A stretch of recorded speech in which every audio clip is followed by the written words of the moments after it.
Salam sigap dan shalom. Renungan kita pada hari ini, Selasa 9 Agustus 2022, berjudul Aku Mengakui Kesalahanku. Ayat intinya terdapat di dalam Mazmur 38 ayat 19. Ya, aku mengakui kesalahanku, aku cemas karena dosaku. Pena Inspirasi menuliskan yang dimaksud dengan judul renungan kita pagi ini, Aku Mengakui Kesalahanku. Dikarenakan saya mengakui, engkau mengampuni, agar supaya kita dengan penuh keberanian datang menghampiri tahta kasih karunia Allah untuk dapat mengalami kasih Allah yang tiada bandingnya itu adalah sebagai berikut. Pertama, setiap orang Kristen sudah sepatutnya berkata seperti Daud, aku mengakui kesalahanku, sebagai bukti bahwa ia sudah bertobat dengan memiliki agama sejati yang diamalkan dengan berkata jujur terhadap sesama manusia.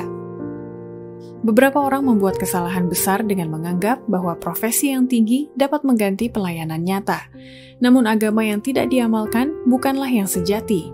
Pertobatan yang benar menjadikan kita sangat jujur terhadap sesama manusia. Akan membuat kita setia dalam pekerjaan sehari-hari.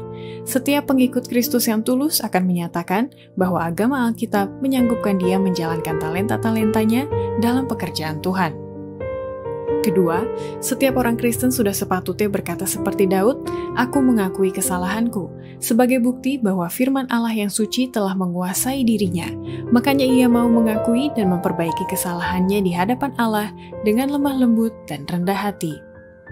Biarlah firman Allah yang suci kita pelajari, menjadikan prinsip-prinsip yang suci itu dalam hidup kita.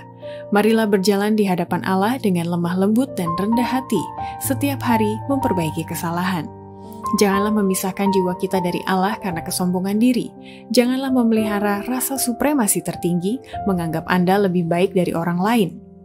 Ketiga, setiap orang Kristen sudah sepatutnya berkata seperti Daud, aku mengakui kesalahanku, sebagai bukti bahwa ia merindukan kedamaian dari Allah dan menjauhkan perselisihan dalam kehidupannya dengan melihat kesalahan pada karakternya sendiri. Perasaan setelah dosa-dosa diampuni akan membawa damai yang melampaui segala pengertian. Akan terjadi pergumulan yang tekun untuk menaklukkan semua yang menentang kesempurnaan Kristus. Perselisihan akan sirna. Ia yang tadinya mencari kesalahan orang di sekitarnya akan melihat jauh lebih banyak kesalahan pada karakternya sendiri.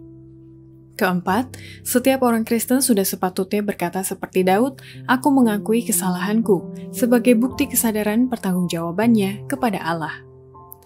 Anda bertanggung jawab kepada Allah akan pikiran sendiri.